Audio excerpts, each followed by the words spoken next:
Meses atrás, o linguista brasileiro Marcos Banho publicou numa das suas redes sociais esta imagem com o seguinte comentário: mundo afora, as pessoas vão reconhecendo que são duas línguas diferentes. Já por aqui, mas a gente sabe que nome de língua é questão política, quase nada linguística.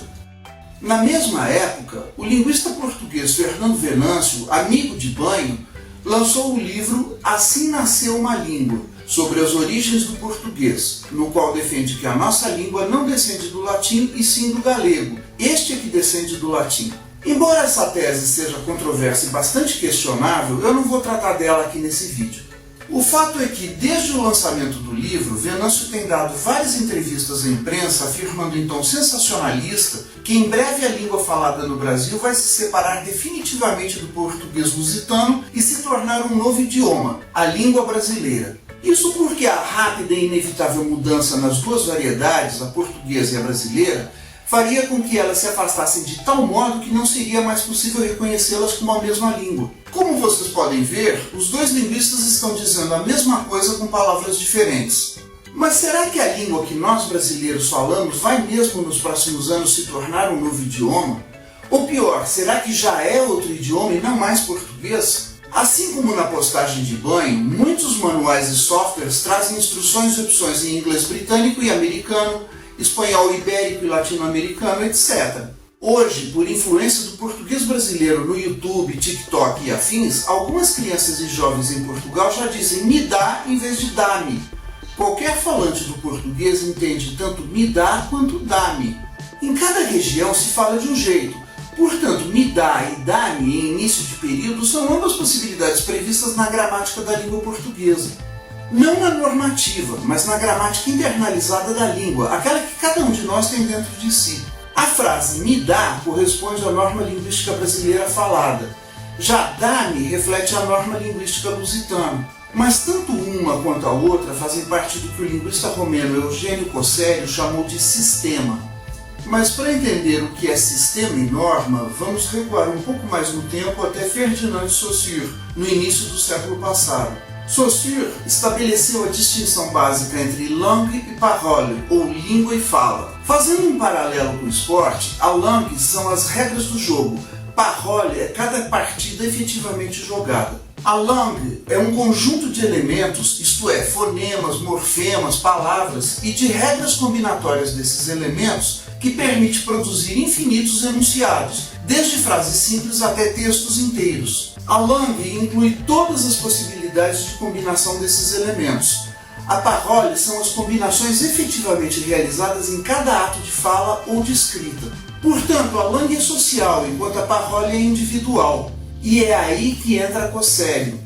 Ele percebeu que entre o indivíduo e a sociedade existe um nível intermediário. É que todos nós que fazemos parte da sociedade pertencemos primeiro a diversos grupos sociais, de região geográfica, de faixa etária, de profissão, de escolaridade, de classe social. Portanto, todos dentro de uma sociedade falam a mesma língua, cada um fala do seu jeito único e particular, mas todos nós falamos segundo certos modelos dos grupos aos quais nós pertencemos. Uma advogada paulista de 50 anos vai falar como uma advogada paulista de 50 anos. Um surfista carioca de 18 anos vai falar como um surfista carioca de 18 anos. E assim por diante. Cossério então chamou de língua a entidade histórica que vai passando de pai para filho e mudando ao longo do tempo. Por exemplo, a língua portuguesa desde o seu surgimento até os dias de hoje. Mas cada época, cada etapa histórica dessa língua corresponde a um sistema diferente, com pronúncia, vocabulário e gramática parcialmente diferentes. É assim que nós falamos na língua de Camões ou na língua de Machado de Assis, ou ainda na língua portuguesa contemporânea. Cossério então dividiu a língua em três níveis: sistema, norma e fala. O sistema, enquanto conjunto de elementos e de possibilidades de combinação, se subdivide no subsistema fonológico, no subsistema morfossintático, no subsistema léxico e assim por diante. A língua histórica, que é o português, já teve muitos sistemas ao longo do tempo. Basta ler uma cantiga medieval portuguesa e um texto em português atual. As línguas mudam o tempo todo, não só no tempo, mas também em relação aos gêneros masculino e feminino, a idade, a região, a situação de comunicação, etc. Por isso, a nossa língua, ao mesmo tempo, é e não é a mesma de séculos passados ou de países como Portugal ou Angola. A língua histórica é a mesma, mas o seu sistema passou por várias mudanças ao longo do tempo. Da mesma forma como ao longo da vida nós vamos mudando de aparência, crescendo, amadurecendo, engordando, envelhecendo, sem nunca deixarmos de ser nós mesmos. A língua também é e não é sempre a mesma. Portanto, o sistema reúne todas as possibilidades que uma língua oferece, enquanto a norma é um conjunto de hábitos linguísticos comuns aos membros de um grupo específico de falantes. O sistema tem aquilo que é obrigatório na língua e as normas contemplam aquilo que é costumeiro dentro dos diferentes grupos sociais. Então as normas lusitana, brasileira, angolana, moçambicana, timorense, etc. existem porque o sistema língua portuguesa permite. O fato de o Brasil e Portugal usarem normas diferentes não significa que sejam línguas diferentes. Significa apenas que determinados usos são diferentes entre eles. E por quê? Ora, se um sistema permite vários usos e um deles é mais usado no Brasil e outro em Portugal, isso não quer dizer que sejam dois sistemas distintos, mas sim que são duas normas distintas do mesmo sistema. E a mesma coisa acontece entre países de língua inglesa, francesa, espanhola, árabe. Portanto, o que define uma língua e permite dizer se temos duas línguas ou duas variedades da mesma língua é o sistema, que é o mesmo no Brasil e em Portugal. Diferenças de pronúncia, de construção sintática e de vocabulário existem em muitas línguas, inclusive dentro do mesmo país. Por exemplo, isto aqui se chama mandioca, aipim ou macaxeira. Depende de em qual estado do Brasil você mora. Só para vocês terem uma ideia, o sistema fonológico do inglês americano tem 2 fonemas a menos que o do inglês britânico, ao contrário do sistema fonológico do português brasileiro, que tem os mesmos 33 fonemas que o lusitano. Mesmo assim, os americanos não reivindicam que a sua língua não é a mesma que a da Inglaterra. Ah, mas a ortografia é diferente no Brasil e em Portugal. Então tá, a língua é fala e não escrita. A escrita é um sistema que tenta mal e porcamente reproduzir a fala. A fala surge antes da escrita tanto para a humanidade quanto para a criança. Vocês acham que para os analfabetos e para quem lê em braille as diferenças de grafia fazem alguma diferença? Reformas ortográficas não mudam a língua. Senão a língua que nós falamos hoje não seria a mesma de antes de 2009, ano da última reforma, né? Diferenças de ortografia conforme o país existem em inglês, francês, alemão. E existem até línguas como o sérvio-croata e o hindi-urdu que se escrevem em alfabetos diferentes. Além disso, as diferenças de grafia entre o português brasileiro e o lusitano não chegam a 2%. Línguas distintas pressupõem aprendizado.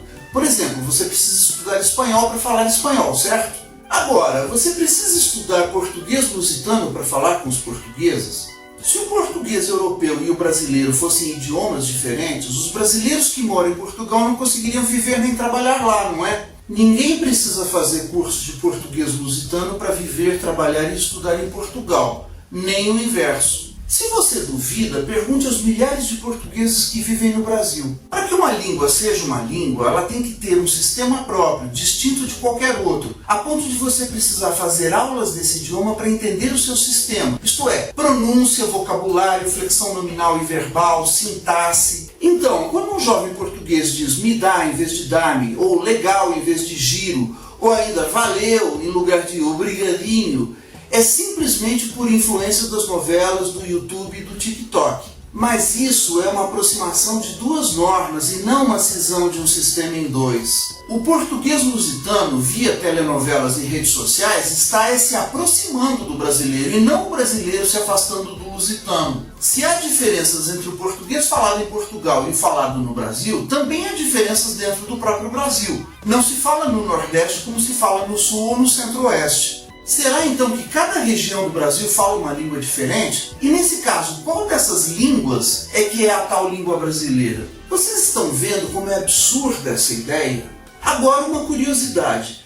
Muitos dos chamados brasileirismos nada mais são do que usos portugueses dos séculos XVI a XVIII que se mantiveram na tradição brasileira. O português brasileiro preservou muitos arcaísmos lusitanos. Portanto, muitos desses brasileirismos não passam de lusitanismos que os próprios portugueses abandonaram. Para vocês terem uma ideia, a chamada próclise, ou anteposição do pronome ao verbo, foi aumentando em Portugal do século XIII ao XVI e depois foi diminuindo do século XVI ao XIX até desaparecer. Portanto, os portugueses que condenam o nosso costume de pôr o pronome antes do verbo não sabem que eles próprios faziam isso no passado e que as demais línguas latinas também fazem isso. Nesse sentido, o português brasileiro é mais lusitano que o próprio português lusitano, pois conserva até hoje fatos da língua do século XVI, quando o Brasil foi descoberto.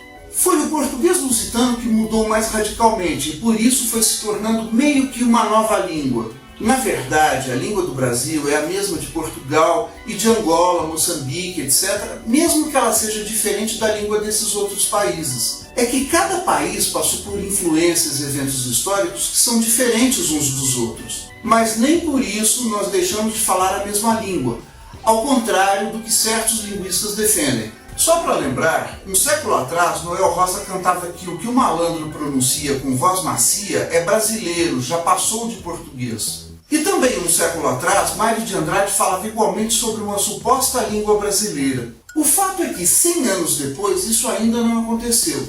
E eu particularmente duvido que aconteça. Qualquer pessoa, mesmo que de pouca instrução, sabe que no Brasil e em Portugal se fala a mesma língua, o que já não acontece na Argentina ou na Espanha. Português e espanhol são línguas próximas, mas não são a mesma língua. Diferenças entre variedades linguísticas, como espanhol ibérico e argentino, inglês britânico e sul-africano, francês da França e do Senegal, não fazem com que elas se transformem em línguas diferentes. Portanto, ainda não há evidências suficientes de que existem duas línguas, a portuguesa e a brasileira, nem que isso esteja perto de acontecer. O que há é uma militância por parte de certos linguistas que chegam a fazer malabarismos intelectuais para tentar provar o improvável.